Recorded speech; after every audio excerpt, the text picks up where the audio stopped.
Okay. Have you ever known somebody who gets or people who get something really interesting started up in their group? And I mean, it could be somebody online, somebody offline, and they get it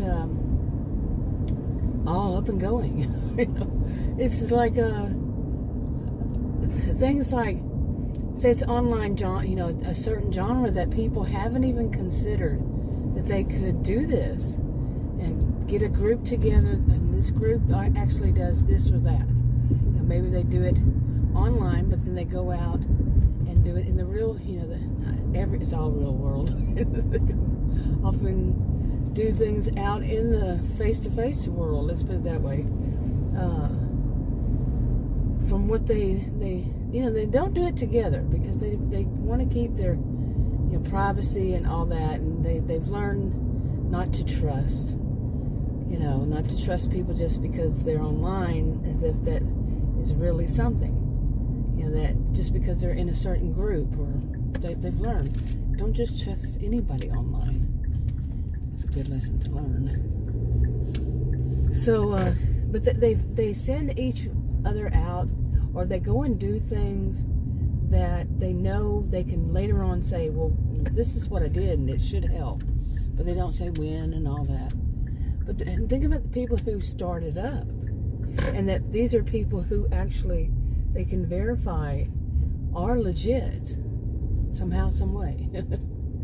Yeah, that's kind of confusing, more than kind of confusing, but yeah. Okay, now this is like Mabel and Trent.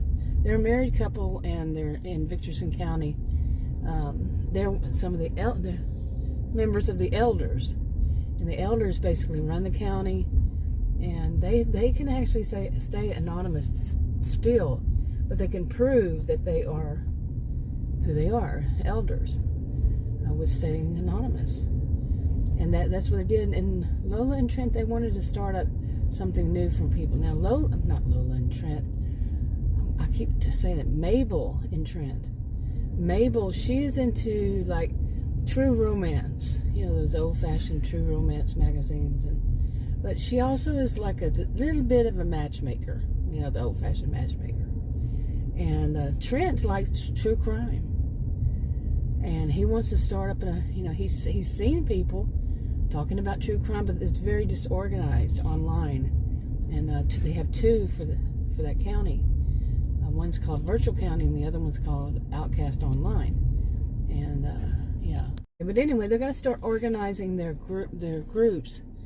And I'll wrap this up right here. But read the disclaimers. Read the description box below this video on YouTube, and I'll talk about more of this later on.